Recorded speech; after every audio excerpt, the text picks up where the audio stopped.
Hey guys, it's Bruce. Welcome to ConvoCourses podcast, and got a special treat for you guys today. I've got my mentor, Mr. Rob Rodriguez. Hopefully, he joins me. Okay, give me 2 minutes. Sorry, no problem. I'm gonna go ahead and get started. You guys, listen. Let me give you an update on what's going on with my job. Whole thing is going on with me getting a new job. So.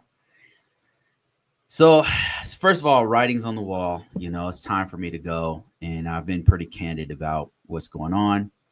And I'm not talking say anything bad about my previous company.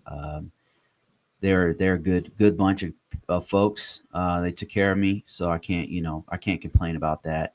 It's just sometimes it's time to go.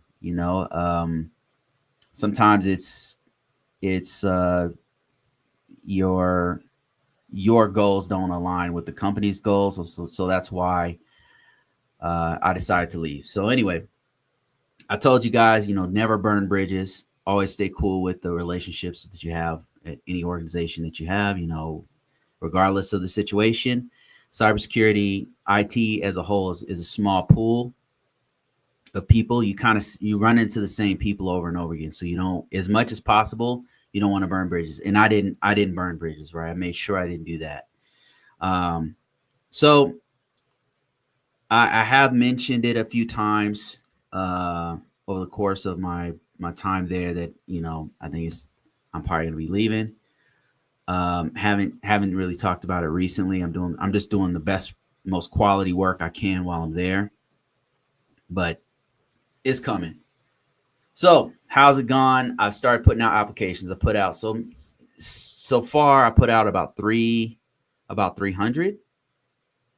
Right. I'm not playing around. Right. I'm using AI to pump out as many applications as possible. And I've noticed that it's really difficult. Like this market, I have to admit, has been more difficult. Um, and It's been difficult, but I managed to get a few interviews, and so I've knocked out one interview, and it went okay. I don't think I got the position, to be honest with you, but we'll keep going. I'll keep you guys updated on that. So I've got Mr. Rob Rodriguez, my man, my mentor, here with me today, and we're going to be talking about. I'm going to be just asking questions. So let me set this up first. So Rob Rodriguez is one of the most talented. I'm not exaggerating. This is one of the most talented IT professionals I've ever had the privilege of working with. We first worked at a SOC together. Um, it was a huge environment with a lot of moving parts, and he was our subject matter expert for nearly all the tools that we had there. So imagine that. Like we had IPSs, IDSs, all kinds of devices and stuff, and he was our subject matter expert. And now you have moved on, Rob, to being a cloud security architect. And so this is a something I've been trying to get into. Well, cloud in general, cloud security. And so I just wanted to pick your brain about your profession and like what do you do and things like that. So I'll take give you a couple minutes to introduce you to my audience. Introduce yourself. Yeah, absolutely. So first, I always love how you introduce me. I'm always humbled by that. And from our time working together, from what I recall, you're pretty sharp yourself. So, if you think of me that way, look back at the mirror, buddy, because you're just as sharp and dedicated, and I appreciate that about you. Thanks, A sir. little bit about me. So I think I've you know this. I was in the Marine Corps for 11 years. It's where I really got my. Uh, that's really where I started cybersecurity. And there was an event that happened that led me to becoming really passionate about cybersecurity. In short, I learned that loss of data could lead to loss of life. So that's a fun, interesting story. It's what led me to eventually meeting you in the SOC and us making a difference together in Yeah. that environment, and we've been doing that ever since. Since then, I worked at a company called McAfee. So many of you may have heard of it. No, I don't know John McAfee. He wasn't even associated with the company. But yes, I have been following what happened to John McAfee like everybody else, but I don't have any insights. And it is called McAfee, but you can pronounce it however you want. People call him McAfee, or one guy called it McAfee. So eventually I moved on. I did industry. I worked at an MSP for a couple of years, and now I'm finally at a cloud security company, a cloud security vendor, where I am a cloud security architect. And so in my role, I'll tell you a little bit about it, but in my role, I'm more on the pre-sale side. So there's different components, and we could talk about that. But what I do is I help customers understand if the tool that we sell, if that's going to solve some of their needs or some of their problems, and I'll help them understand how to use it to that end. So that's very generalized, but in a nutshell, that's what I do. So happy to be here, Bruce. Back over to you. Thank you, sir. So my first question to you is, as a cloud security architect, what do you do day to day or week over week? Like, what's your day look like? Yeah, no, that's a fantastic question because I get that question a lot. So I do mentorship on the side. I don't take on a lot of people because I just don't have time. But this is one of the most sought after questions that I get. So first, let me just distinguish what I do from what a cloud security architect does.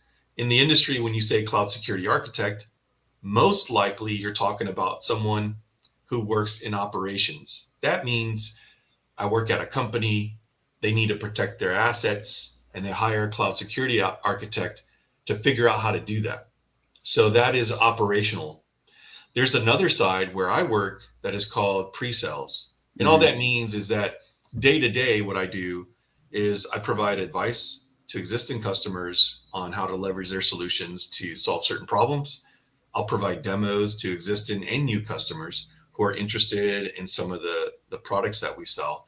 And if they really want to get a chance to try out the products and maybe so-called kick the tires, we'll do what's called a proof of concept or proof of value to show we can meet all your requirements. We can show you the value of using these tools for your problems. And so day to day, it's more educational.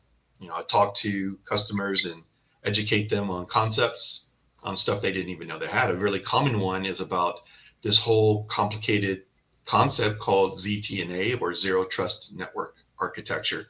It's very, very complicated because there's so much information about it, and it's really rare that you find an article that says really brass tacks, this is what it is, it's these things, because everyone has their own spin on it. Right. So I'll get a chance to talk with customers, figure out exactly what's going on in their world, and if there's a ZTNA based solution that they need, I'll help them clearly understand what that means and what it could look like for them moving forward. So that's a little bit about what I do in my current role. Nice. So is there any particular platform that you use, be it AWS, Azure, Google?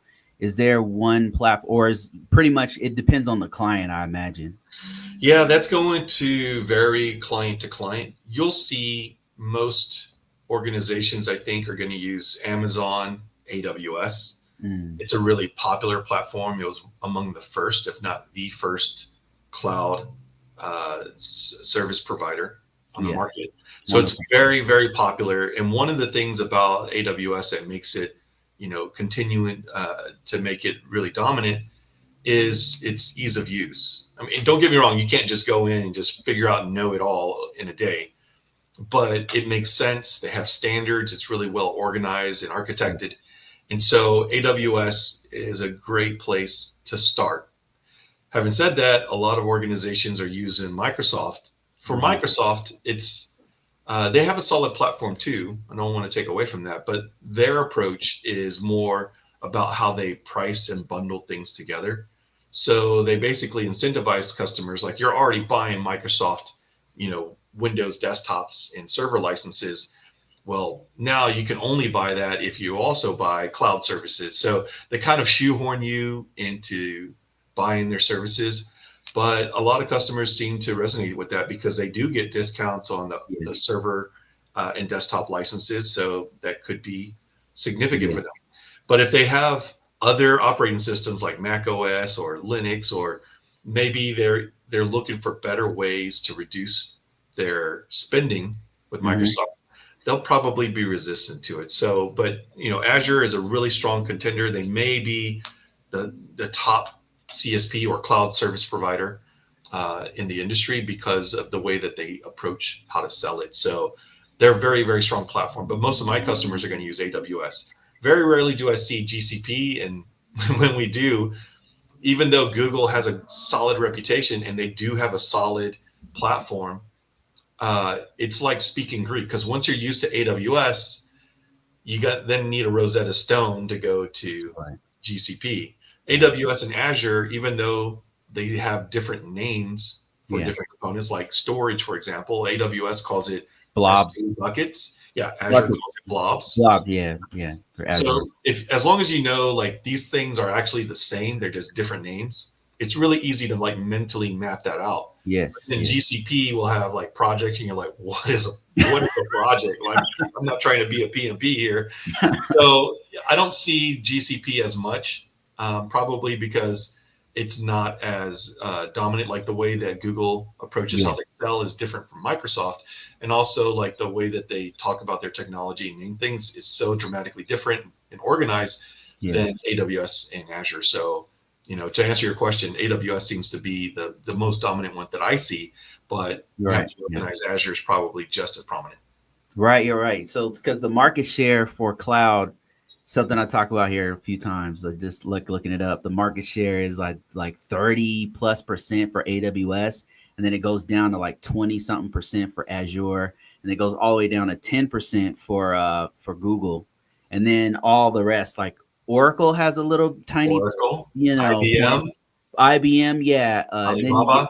Alibaba, Tencent. They're down, they're in there somewhere. But AWS is like, man, they've got most of the market share. All right, so that brings us to my next question. So as somebody who's trying to get deeper into cloud, myself, I'm trying to get much deeper into. I'm getting deeper into it.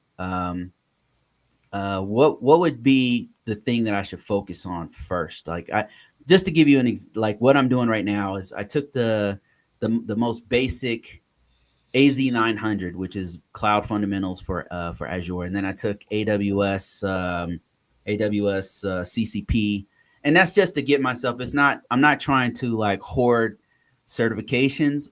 I like the curriculum, so it walks me through the whole process. And then at the end, I'm like, to test my knowledge, I'll go ahead and take the test, right? Right. So that's where I'm starting off. But where do I go from here? Like would you recommend that I do next? That's a really such a good question. You've got a lot of good questions here today. So, all right, if you want to get started in cloud, there's a couple of different ways to do that. First is arming yourself with knowledge, and YouTube is actually a great way Mhm. to do that, Oh yeah. especially if you are on a budget. Just one uh, channel that I go to from time to time. Let me see if I can remember. Maybe I have like two channels here. I think it's called Tiny Tutorials. Hmm. Um, well, it's playing videos here. I think it's Tiny Tutorials. The person that does that runs that channel, yeah, Tiny Technical Tutorials. And the person that runs that channel, she is also a professional cloud instructor at, I think Pluralsight, I want to say. Her bite-sized videos are so easy to follow along and understand. And if you're going to be technical, I would definitely recommend checking her channel out Okay. because it's really simple to understand and to follow along. There's another one. I don't remember her name. I think it's Lucy, but she used to work at AWS. Uh, Yeah, I think I know what you're talking about. So there was one that I would watch pretty religiously, but I don't remember her name. I was trying to. Tech, Tech with Lucy, Yes, TECH that's with her. Lucy. That's her. So I watch a lot of her videos before I. Love her videos because she talks a lot about how to get in the industry and about the certification paths and how to consider these things. Like, she really puts a lot of her passion, time, and effort into making sure that these videos make sense and there's a Yes. clear roadmap. So definitely check out her channel as well. So that's Tech with Lucy and Tiny Technical Tutorials. All Those two right. channels are a great starting point to arm yourself with knowledge. The second thing is having access to the cloud. This is so difficult to do because it's really scary. If you don't know cloud, you may have already heard about the outrageous bills that people rack up, like tens of thousands of dollars a month, and you don't want to find yourself in that situation. So in that case, there are two things that you can do. One is learn about Docker containers, right? So if you have a computer, maybe a gaming computer, Excellent. or even if it's an old computer, just install some version of Linux on it. It's really cheap and easy to do.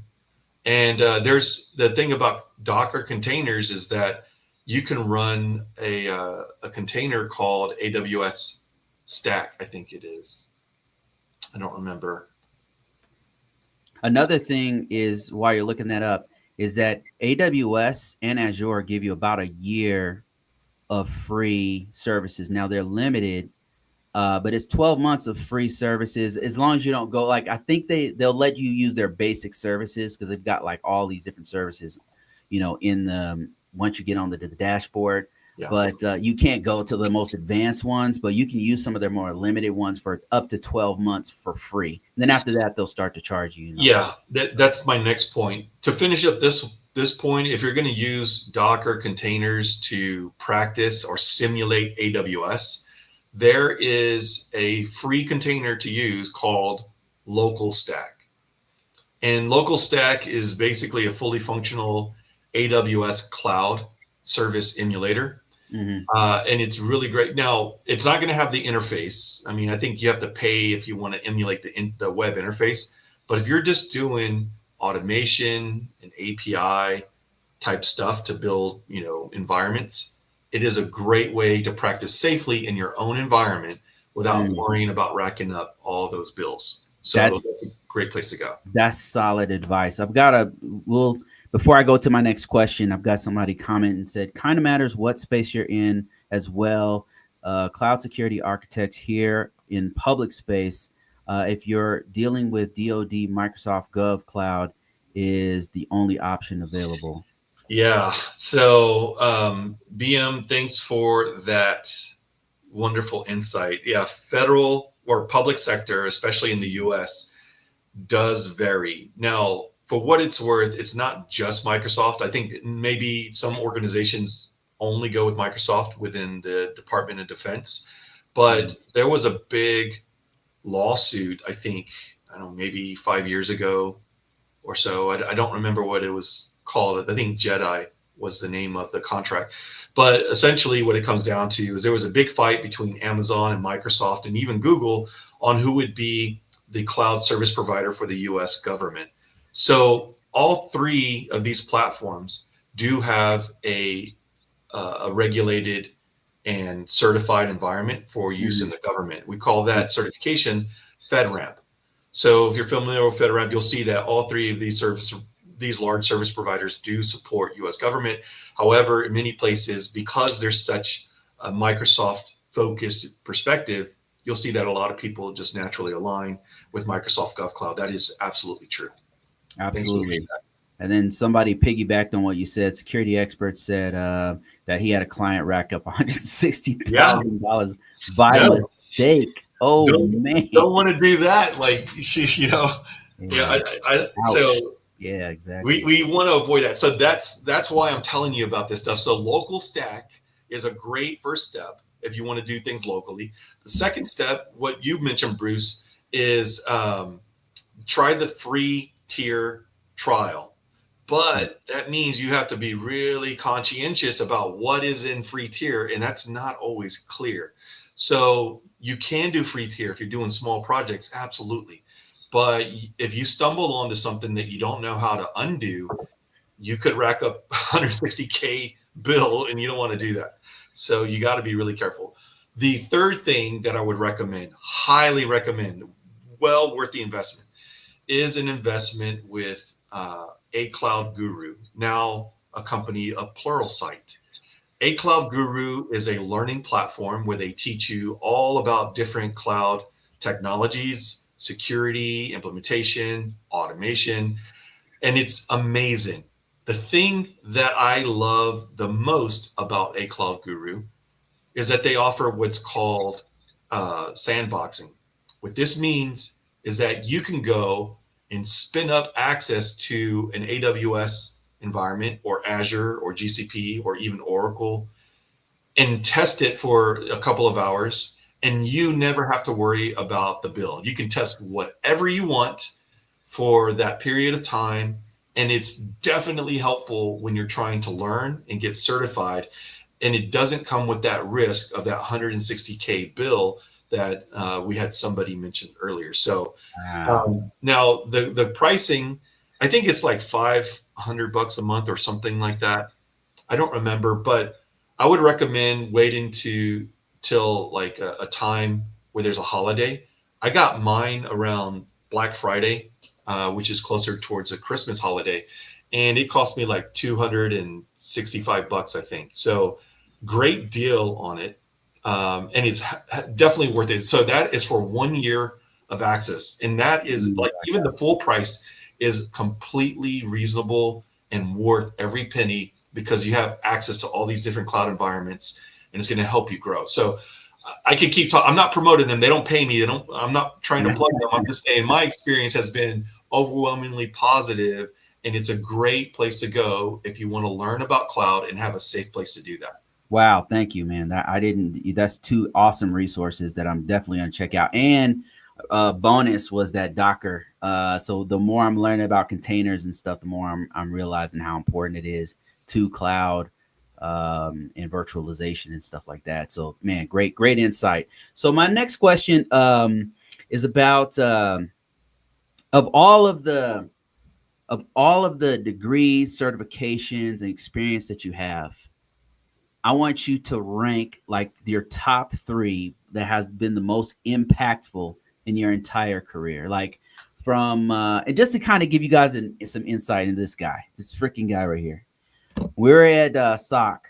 I remember we had all these people had master's degrees. I came in with a CISSP and a CCNA and all this kind of stuff. I had all these certifications, and this dude ran circles around all of us. And from what I remember, you didn't have a degree. I don't think you Still might. don't.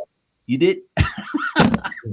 I told you guys that you're one of the guys I talk about all the time that didn't have a degree because people, man, do I need a degree to get in this field? I'm like, no, man, I know a guy who didn't have a degree and ran circles around all of us, was educating everybody. He had people with master's degree, everything.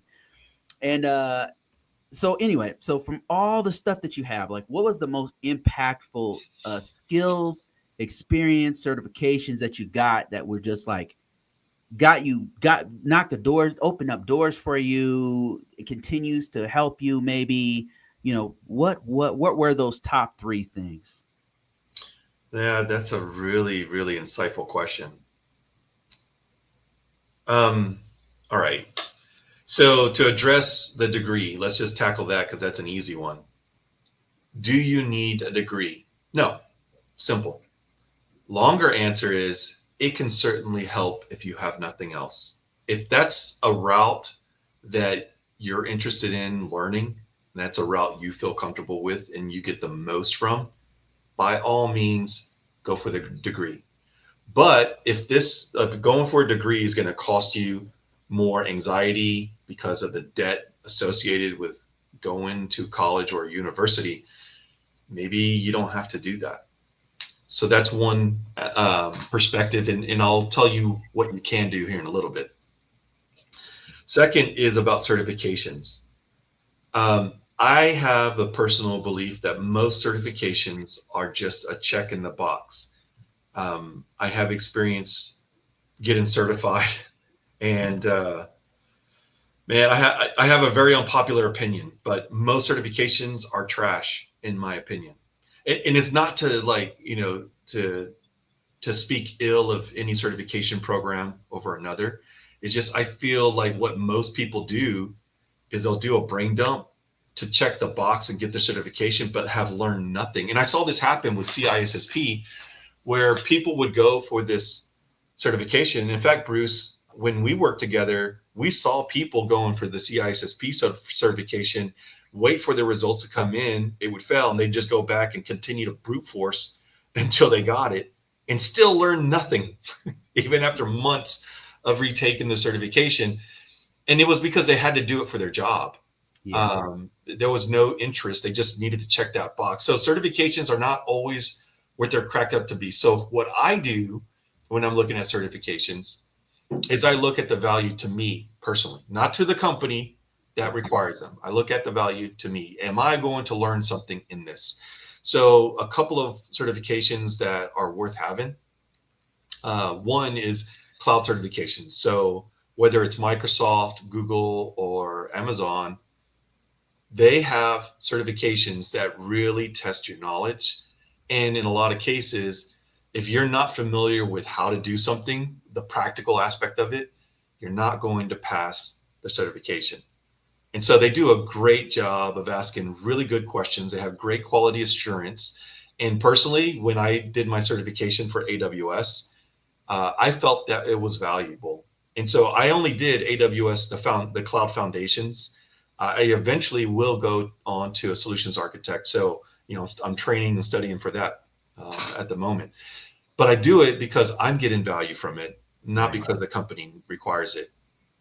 The other certification track for cybersecurity is the SANS Global Information Assurance courses. And I think, Bruce, you've got certifications there too, as did I. So it is really good because the tests, most of them, I don't know if they change this, but they're open book. So if you're doing a written test, written exam, open book, a lot of people say, well, then how do you learn anything? Because that's a real skill. Like when somebody comes to you in your job and they give you this problem, you need to go look it up. You need to open up the book and find an answer. You don't have to memorize it because that doesn't do you anything, but you do need to have the skill of being able to find an answer. And so open book to me makes a lot of sense, but don't be fooled. It's still not easy. You still have to have a sense of how to organize information and then find it in the book. So, it's still a very grueling exam. But the other aspect of the SANS GIAC certifications is that there's a practical aspect as well. Yeah. So you can actually write a paper of a concept. Like I wrote one on how to use scripts to, one, identify vulnerabilities, and two, how to use scripts to patch and mitigate those vulnerabilities. It was really fun. I learned a lot in the process, and the folks over at SANS all voted that it was valuable enough to include, and I was able to get my gold tier certification for GIAC. Wow. And I'm really proud of that. So that's where you really can separate people from the folks who are just going to get the checkbox, which we still need that, but also those who are passionate enough to go and do the work and prove that they know what they're talking about. Like, to me, that says a lot. So, those are the type of certifications that I look at and look for. Now, I'll pause there for the certifications, but I want to get into like, how do you get to a point where you can show value to get into the industry? Let's see what questions we have here. Oh, we got a whole bunch. Let me see. Okay. I'm gonna put them up on the board here that are relevant to what you're talking about. So Smooch says currently you don't need a tech degree with a YouTube and various avenues to learn. And then somebody said Rookie said I agree with what you're saying about certifications, Rob. Another one jumped in. Smooch says, professor certifications are not that relevant, like the CISSP, CISA, CRISC, CISM, but vendor-based ones like AWS, GCP, and SAP are great to have. If I can comment on that. Yes. So I 100% agree. However, like, especially Bruce, I think you talk a lot about GRC. That's where stuff like CISSP, CISA, CRIS, CISN, Yes. etc. That's where that becomes much more relevant. But if you're a tech head like me, yeah, those are less relevant, and vendor-based certifications are going to be more relevant. So, it's going to be a mix depending on what you want to do. But I'm talking from a cloud security perspective, which is usually tech heavy. Yeah, great point. So I just to reflect on just to put all a bow on all this, man. Like I remember when we were at that SOC, I had all these certifications, and I had the CISP and all that stuff. I didn't have a SANS score. I don't have a SANS certification, but the value of it was on display because everybody who had one was running circles around us, and I'm You like, can see it. yeah, I was so impressed. So I started actually studying for one, and just the studying alone helped me out so much. That's why on this channel I always talk about how awesome SANS courses are because it's open book, it's more hands-on. There's other avenues to actually get the certifications. I just think they're extremely impressive, and all the people who I've known who had all those warrants, who had them and stuff like that, they're some pretty sharp guys, including Kazarian had one. It was just impressive. So yeah, I have to agree with you. Those are marketable. CISP, C-Risk, CISA. Don't get me wrong, especially if you're in GRC, super marketable certifications. How relevant are they to what you do, like to technical?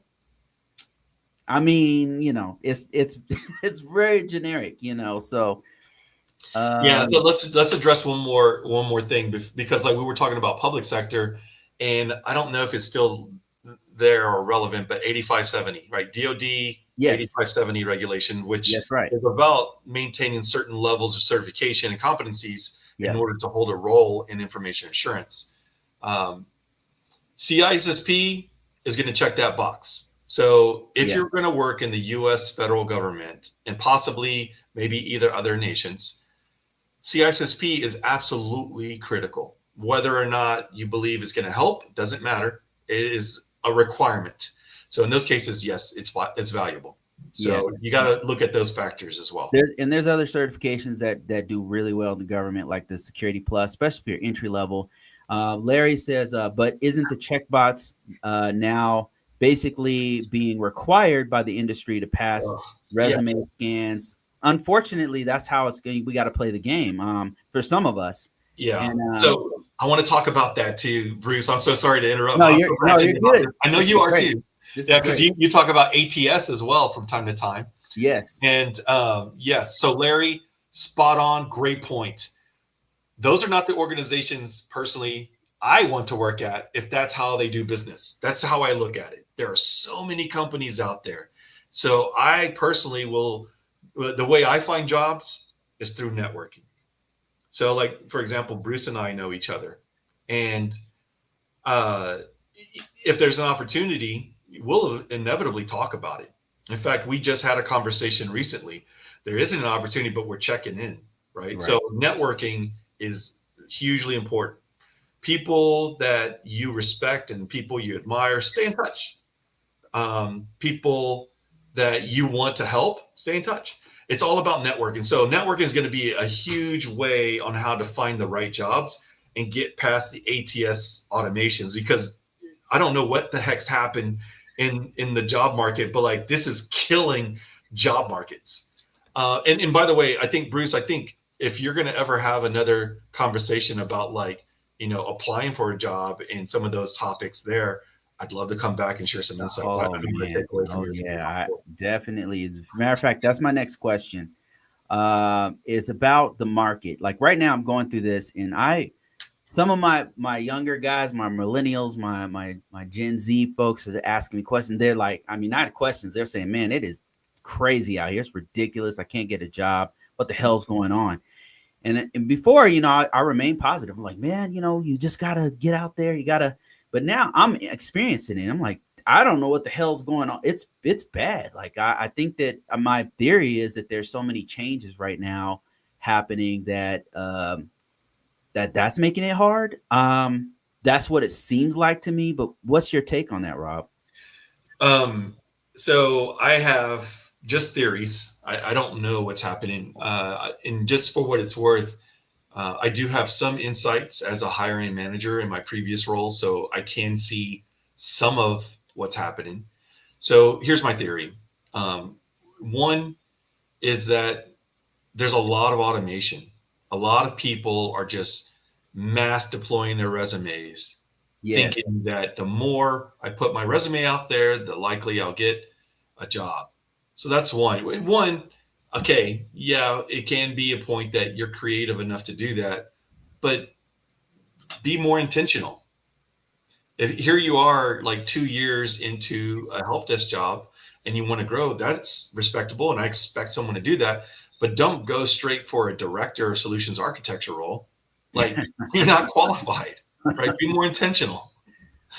Two is there's a lot of scammers out there Yeah. and I don't know what their motives are, but a lot of scammers are going to clog up the recruiting pipeline.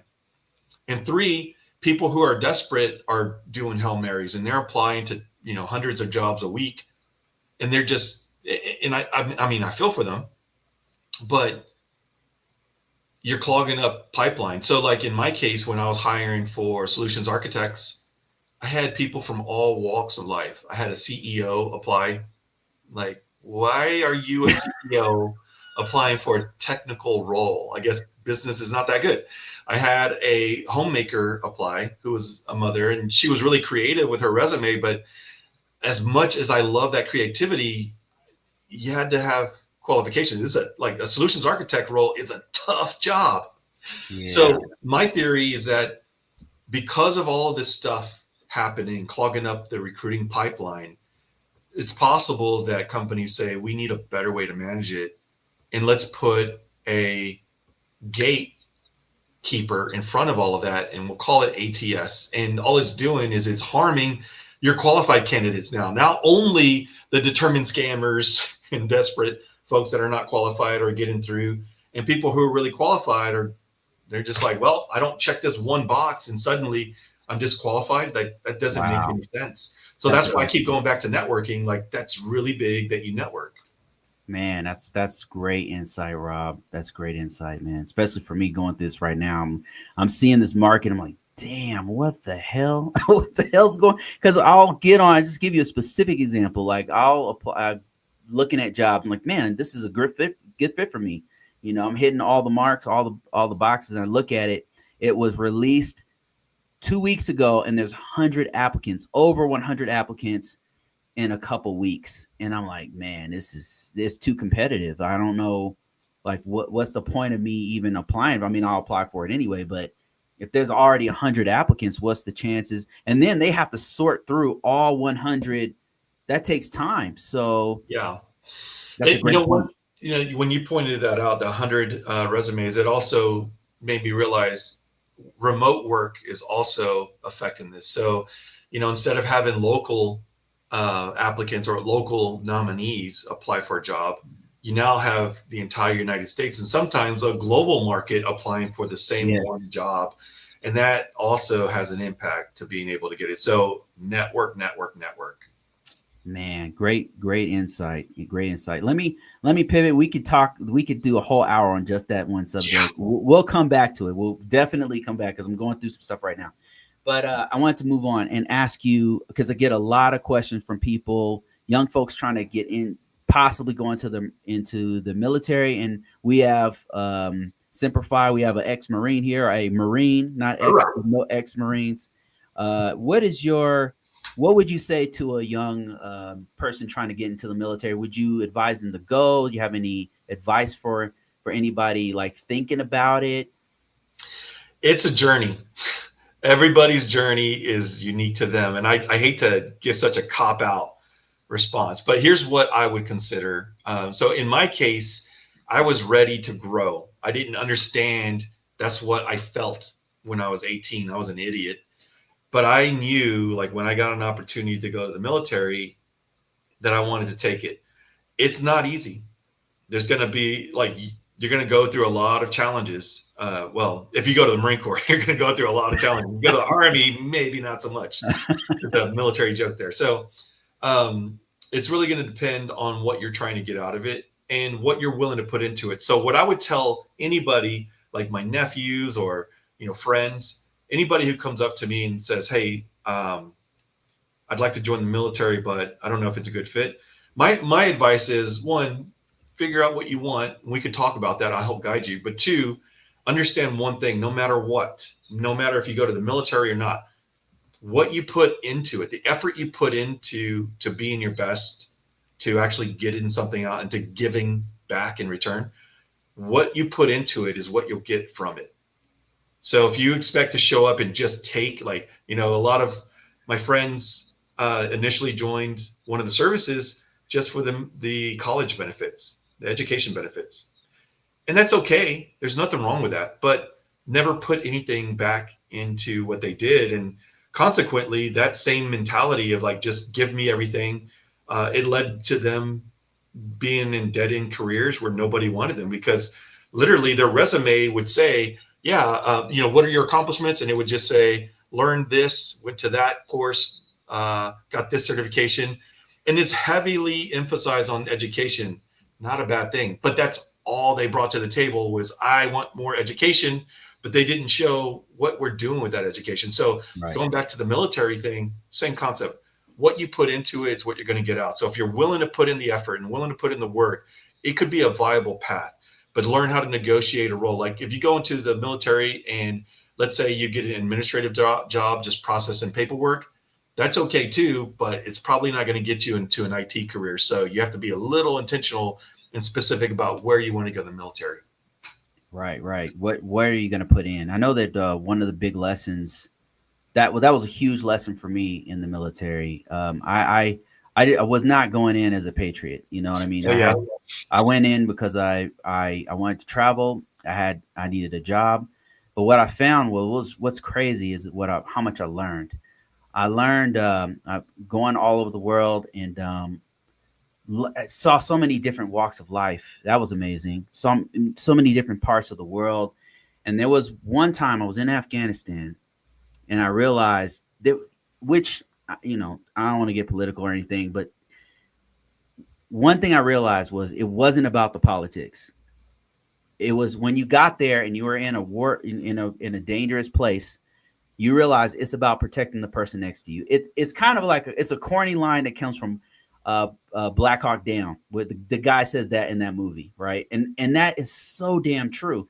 When you get there and you're in a place where it's dangerous, you realize I need to protect this person next to me, and that gave me something that I couldn't get from a book, that I could never get from the civilian world. It gave me a whole different perspective, along with all the amazing people that I met along the way who are completely different, like a completely different perspective on life and everything. It changed my worldview. It changed me. Just realize when you go into the military, it's going to change you. Like you will not be the same. You will not walk out as the same person that you were, regardless of your political, religious philosophy, whatever you believe. It will change you, especially if you don't go in with an intention. And hopefully it changes you for the better. If you go in with an intention, it'll change you, I believe, for the better. So, let me see. What other questions do we have here? Oh yeah. Okay. So, Rob, I get a lot of questions about of people uh, who are in the government sector and in the commercial sector. What are the differences that you've experienced between those two? Woo, that could be its own hour too. I'll simplify. Okay. In general, government is going to be more focused on regulation requirements, right? So a lot of box checking because there's constant audits. It's exhausting. Yeah, it is. Uh, while customers have regulations to adhere to as well, especially if you're retail, for example, you have to adhere to PCI requirements. And if you're a hospital, you've got HIPAA. So there's going to be some of that in the enterprise side of things too, in the private sector. But there's a difference. One is on the private sector, decisions can be made much more quickly. So if something isn't working out, like I mentioned proof of concept earlier. On the private sector, they'll do a proof of concept, but they'll do this with multiple vendors. and see which one meet their requirements. Then they'll look at other things like costs and savings. They'll look at what the value is. They'll look at, do I need to hire more people, or can I, take the existing people and redirect where they spend their time, because I'll save more time in certain solutions. So there's a lot more like intentional thought about the efficiency of the business. Whereas in the government, it's all about the specificity of a contract and yeah, the regulations that we have to adhere to. And sometimes cost is a factor as well. But it's much more political, I think, in my opinion, on the government side than it is on the enterprise side. But having said that, it's a different type of politics. So personally, after 20 years of working now I'm not retired, right? I got out of the Marine Corps at 11 years, but I did contracting work for another, 8 or 9.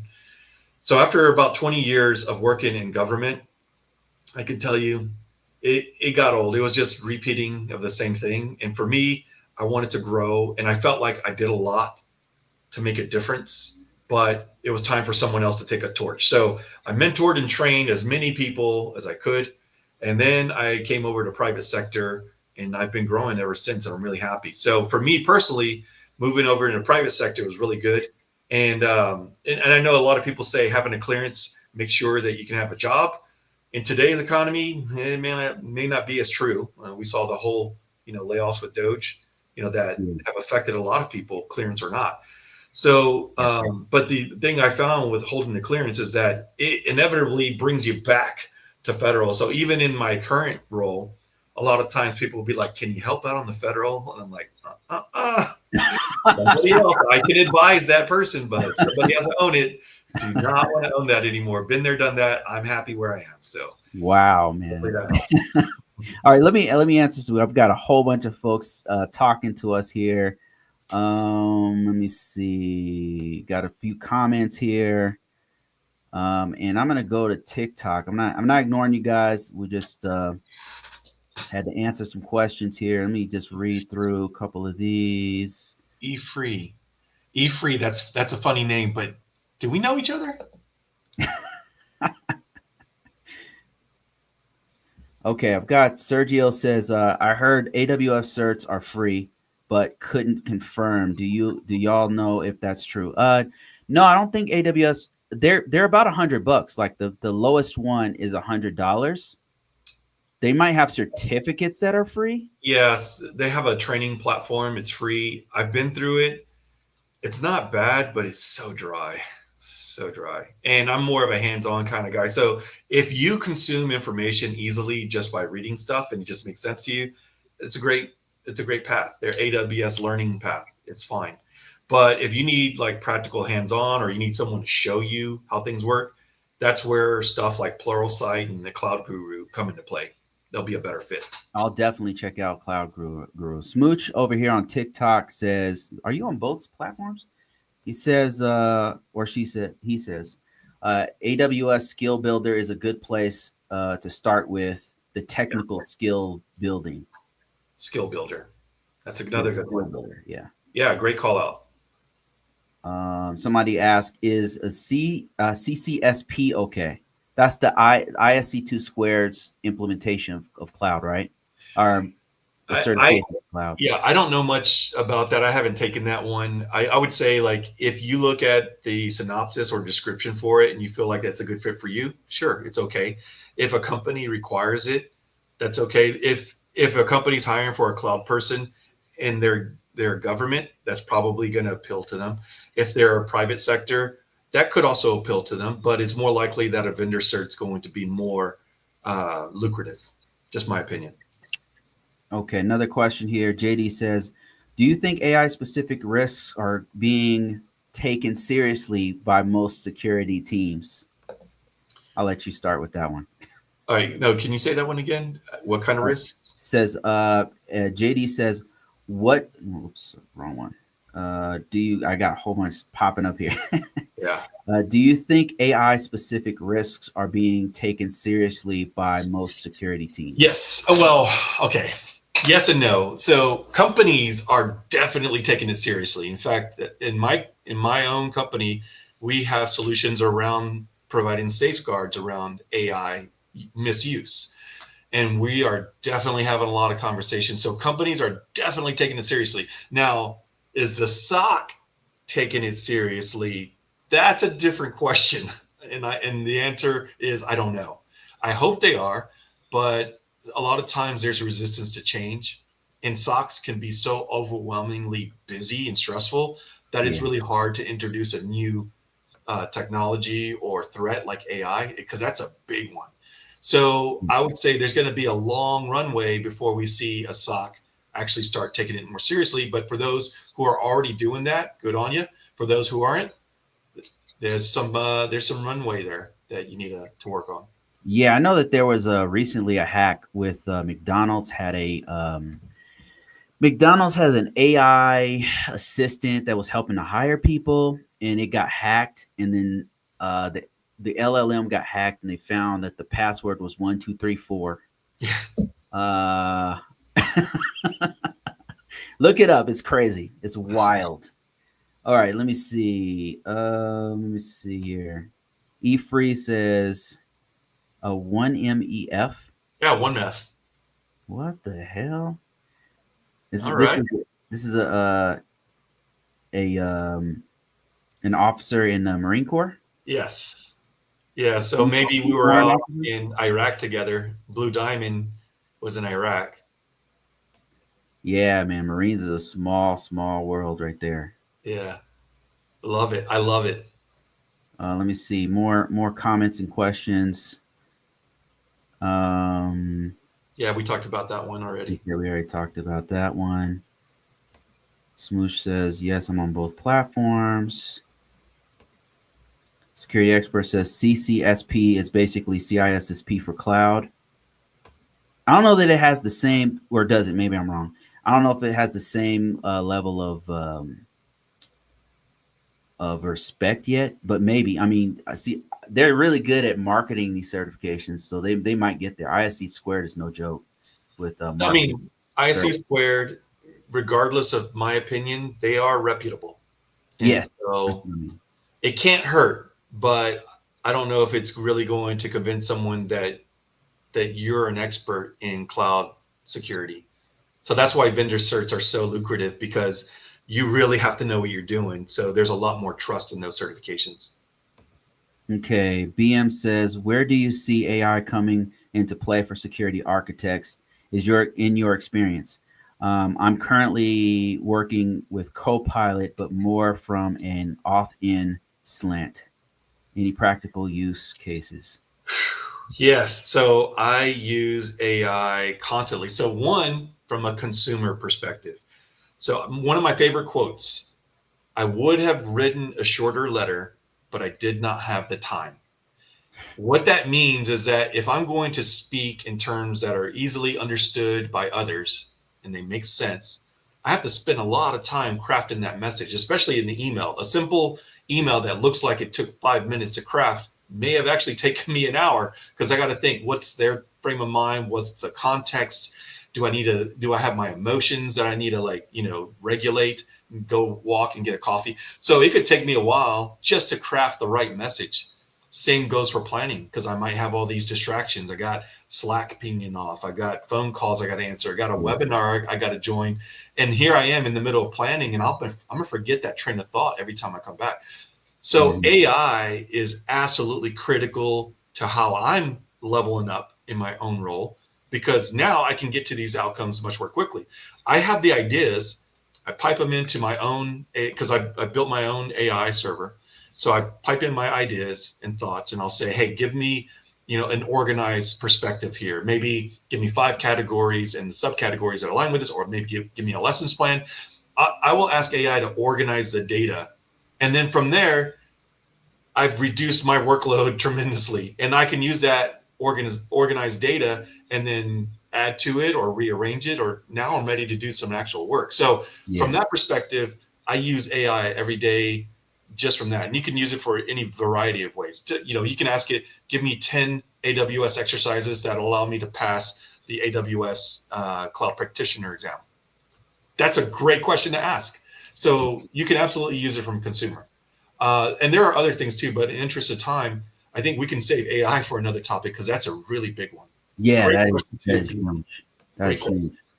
Let me see more questions here. Okay, let me get to Larry. Larry, thanks for the $20, man. I really appreciate that. It says, has Rob dealt with pay disparity with changing positions, industries? Yes. How does a government employee, one with qualifications, switch from the private sector? Um, how does it differ? How do okay, maybe I'm reading this wrong. Basically, if you're in public sector, how do you get to private sector? Like what to expect? Gotcha. That is a great question, This dude Larry. asks amazing questions. That is such a great question. I love that question because I went through this exact issue when I was getting out of the Marine Corps, and uh, I didn't know how to like evaluate myself. We don't have enough time to tell that story, but I would love to share it. The short answer is here's what you look for. One is go to a place like glassdoor.com, and look at reviews, look at roles similar to what you want to get into, and look at what people are offering to pay. So that gives you a sense of where the market is. Second, go to another website called levels.fyi. That's more tech centric. So, like developers, solutions architects, cloud engineering, all of that. And look at what people are reporting they're getting for pay. And it'll give you a better sense on like years and location and, specific job titles. And that'll give you a sense of like where you can negotiate to. Just remember, it's going to be the medium, meaning that sometimes you'll come in lower, sometimes you'll come in over. And third, mostly important for people who are retired from the government, especially if you're retired from the military, please do not let anybody consider your retirement as a way to augment the compensation that they offer you. So as an example, let's say your retirement is, I don't know, 60K a year. I'm just using a number. And a position that you want is worth 100K. Don't let somebody offer you 45K and say that's a good deal. You're cheating yourself. Your retirement is something you earn for your service.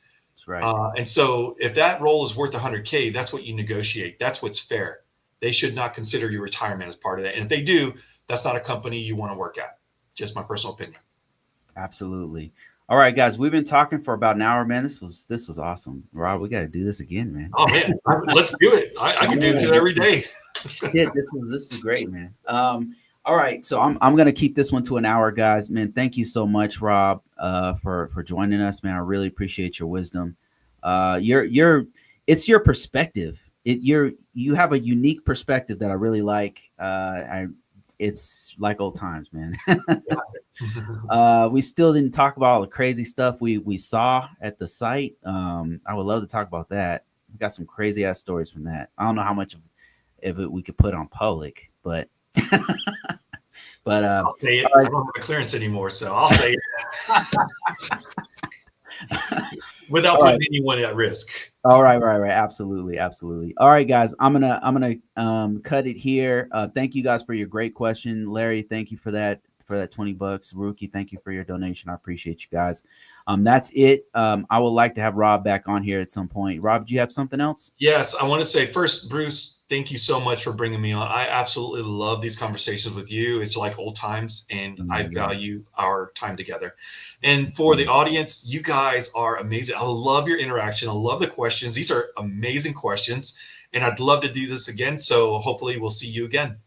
Take care, everybody. One last question. Somebody said, Rob, do you put out content? Not yet. Everybody asked me that question.